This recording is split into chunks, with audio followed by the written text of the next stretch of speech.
Talking to Charlton manager Russell Slade ahead of Saturday's home game against AFC Wimbledon. Russell, Charlton occupy 13th place. We're heading towards mid-September. Are you satisfied with the pace of progress? I think it's too early to look at positions. I think it takes shape, the league table, given that everybody's played the same amount of games. Probably after about 12 or 13 games, it starts to take a little bit more shape. It's dangerous to kind of look at it at this moment in time. Who would have said, Newcastle would have lost their first 2 games, but now they're starting to settle and get used to life in the Championship, and I think they're right up there now, aren't they? What about the pace of progress then? Steady progress. I think we took a little step sideways Saturday, first half, in all fairness, but we managed to show a real resilience to get back in it, and good character to get back into the game twice. It's not easy when you go down twice away from home, but we managed to do that, and we're 6 games unbeaten in total, so we have some momentum, which is encouraging. You were faced with a big restructuring job when you arrived. What's pleased you most about that restructuring?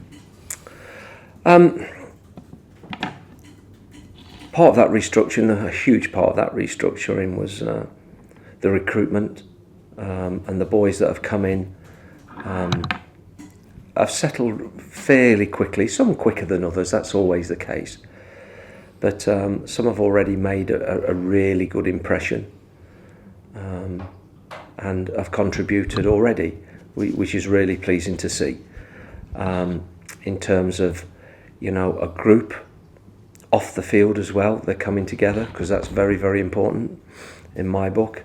They do things together, they're getting on together, that's important, and it's a good group. It's a nice environment for your players to flourish in right now, so I can see us improving, and that's what we want to.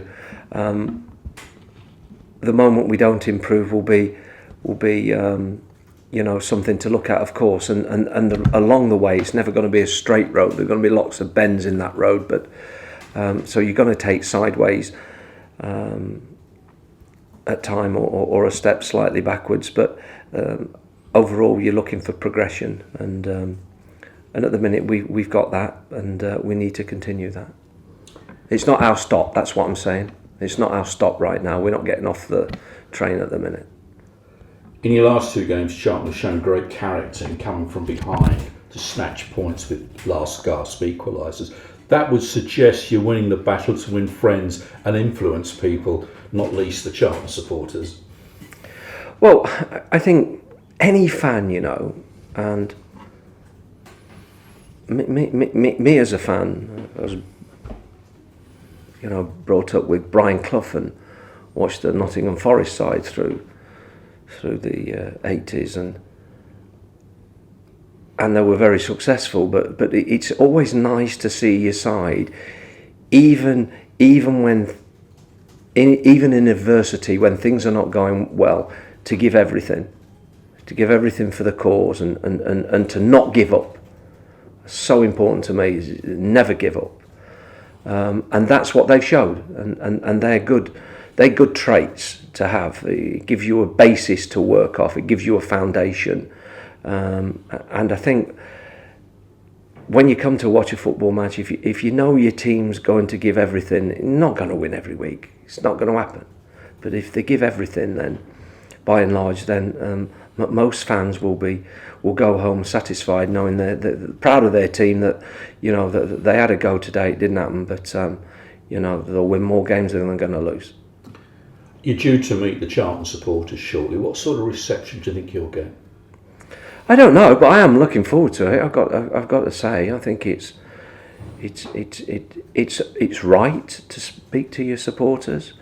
It's right to embrace those sort of occasions. I haven't had that opportunity to speak to them, and it was as much my idea to do this than than anybody else's anyway. So I've got another one as well at the end of the month in Kent. So I'm very happy. I'm very happy to do that. Sit down and we can show them what we're trying to do, and also they can ask questions if they feel the need to. So no, I look forward to it. Your selection options are improving, with Lee Novak, the latest of your long-term injury casualties, returning to fitness. Have you got a full complement for Saturday? No, your point's a good point, because we're starting to get our whole squad now up and running and fit, and we've had little setbacks, of which you've just mentioned one, Lee Novak, with a couple of little broken bones in his hand, but he's back and firing now, so huge competition in that forward area. Johnny Jackson's back, and obviously we brought Freddie in as well, so huge competition across that midfield as well now. And with our defenders back, that have been back recently as well, we have good competition there. So it was important that we created that competition, though, because we were a little bit light early on, but we've got through that little stage. We've added, and it's a strong group now. And you're not going to win anything with just the 11. You're only going to win something with, or be successful with, the group. And that's why I talk about the group a lot, and how important they are. And the substitutions made terrific impact on Saturday. I was delighted with that. The three that came on were all involved in the equaliser, and that's what you want to say. And that gives you an idea of the groups being close and together, and wanting to do well for each other. Russell Slade, thank you very much. Russell, history is going to be made on Saturday. It's the first time Charlton would have met AFC Wimbledon in any form of the game. Could you tell us what your thoughts were when that incident happened many years ago now, from when they moved the original Wimbledon up the M1 to Milton Keynes, where, if you like, a club could be purchased and just moved around? Yeah, I mean, it's not something that's done every day in football. It will obviously be a very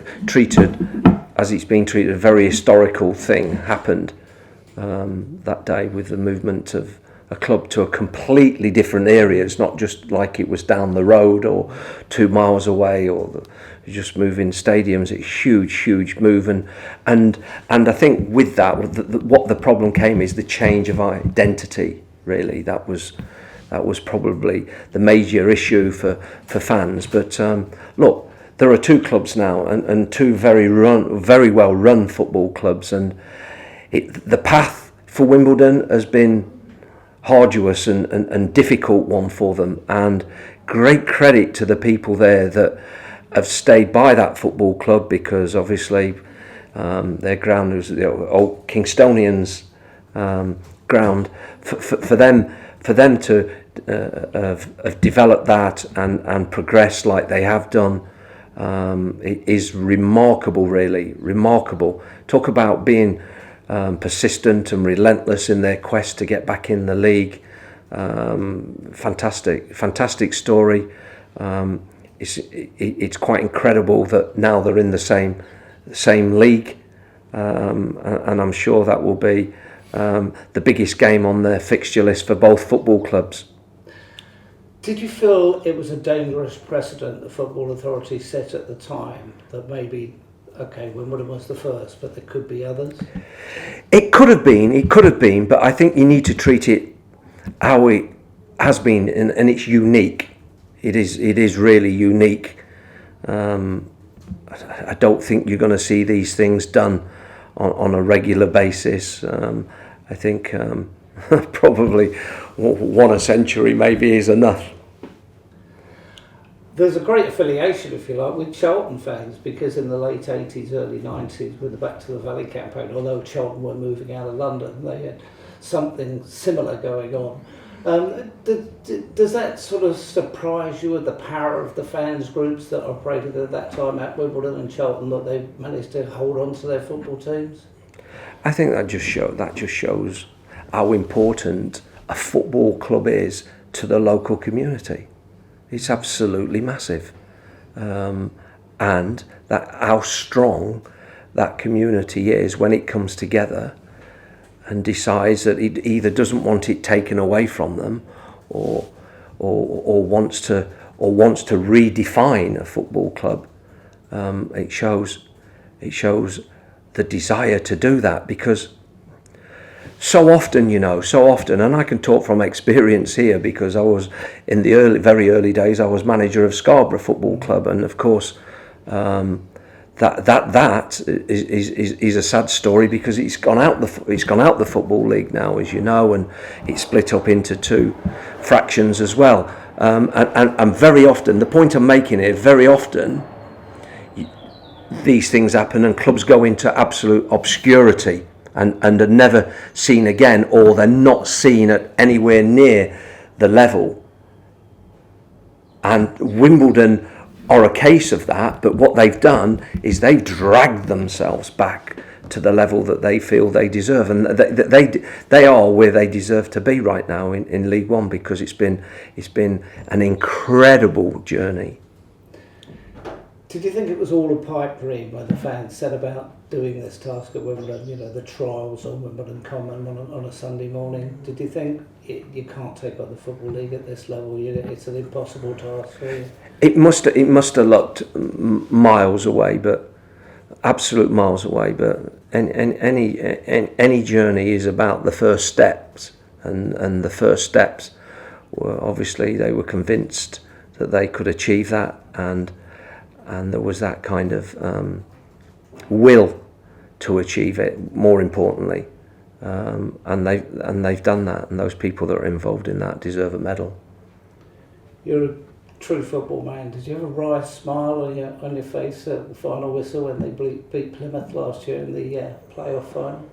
Yeah, no, I thought it was terrific, because I think Neil's done a really good job there, and I think he will understand the football club there, and the history, appreciate that, and I think they got a certain mentality. I think they build a certain mentality there, and because of what they've had to come through, the adversity that they've had to come through, and I think that makes them formidable opponents because of that adversity. They should be getting a new stadium, and planning permission's gone through. Is that come full circle now? Do you think this is about as far as they're going to do? They could hope for the Championship one day, but where they're in League One now, to settle there if they get the new stadium built, etc. Well, look, first of all, they deserve a new stadium. If any football club deserves a new stadium, it's Wimbledon, because of what they've come through. But I'm a great believer in that you should not put limits on anything. And knowing the people that have been involved in Wimbledon, they won't put limits on it. They won't put limits on the stadium. They won't put limits on what they can achieve, and nor should they. They've come this far, and they won't want to. They don't seem to me the type of people that sit on their laurels and be satisfied with what they've done. I think they'll want to push further.